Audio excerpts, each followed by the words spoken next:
In this video, I'm going to be talking about plate carrier, reloads, tac mags, how to do those properly, and then how to use the belt in conjunction with the plate carrier and kind of go about that whole process. It's deeper than most people think. There's a lot to it, but that's why I'm diving into this a little more. Uh, People know my take on civilians owning plate carriers. It's not necessary.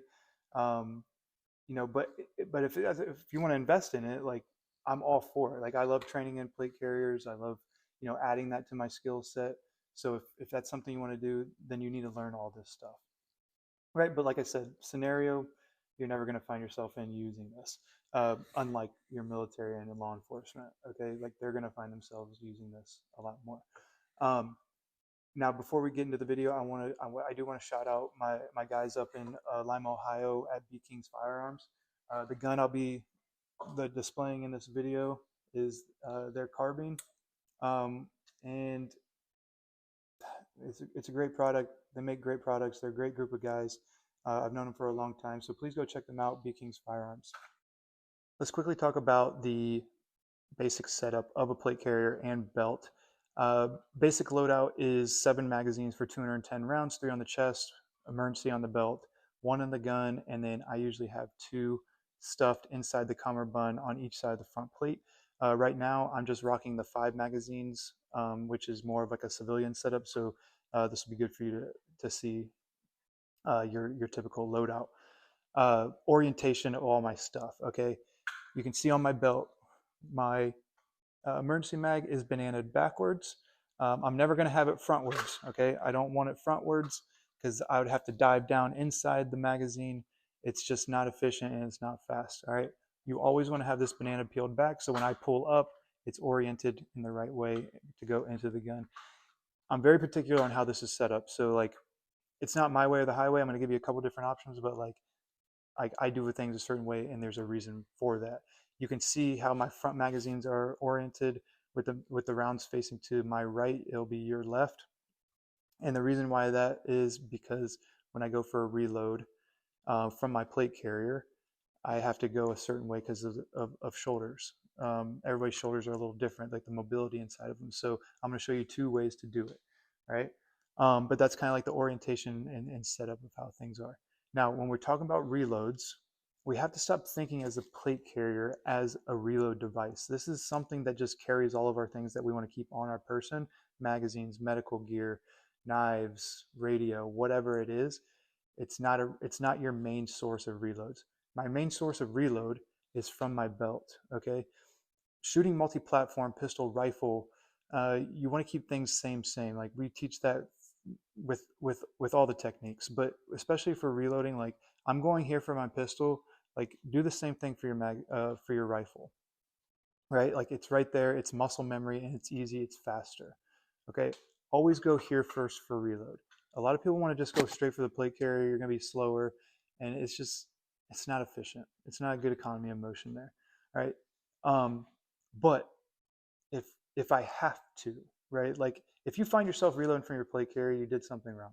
Okay, like as a civilian, like if you go through your primary, you go through your emergency, and you're starting to pick through here, like you're in a situation you shouldn't be in, or you just didn't leave in time. But it's not realistic. Okay, you know, military, law enforcement, they're going to probably find themselves in some situation where they're going to go through multiple mags. Okay, but if I have to, here's how you're going to do it.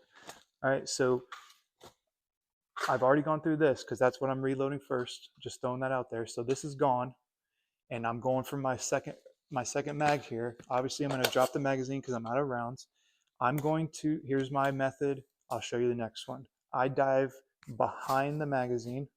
I pull up, and it's oriented in the right direction to go right into the gun.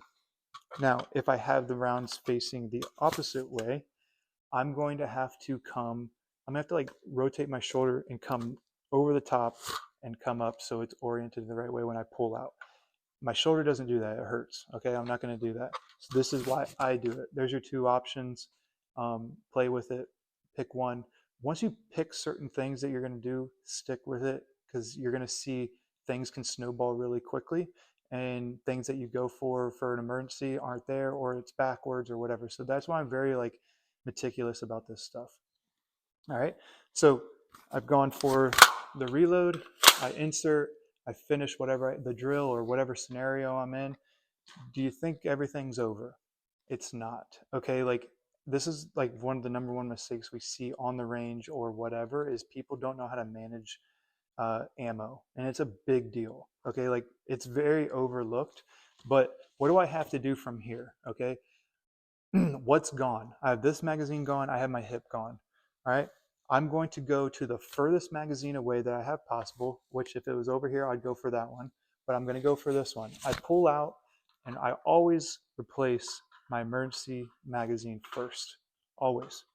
This is my lifeline. It's not a magazine to me, it's my lifeline because when I'm out of rounds, I have to go here. All right.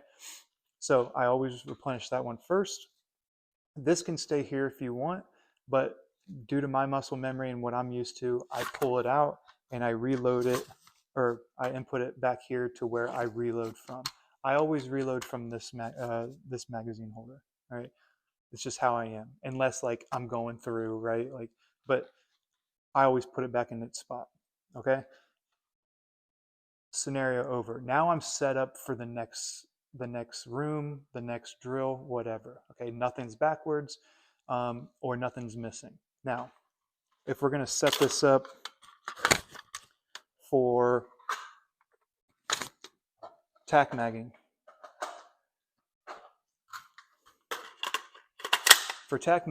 we have time, so we're going to take our time and make sure everything's set up properly.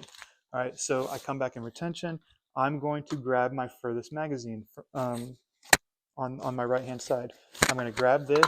I'm going to create my L, insert, pull, and then what I do with this mag is I turn it opposite way because why are we tac magging in the first place? We've shot some rounds. We have a lull. I want a fresh magazine, so I know I have a full magazine going to the next scenario. So what do? This one might be half full. I'm going to turn it opposite direction.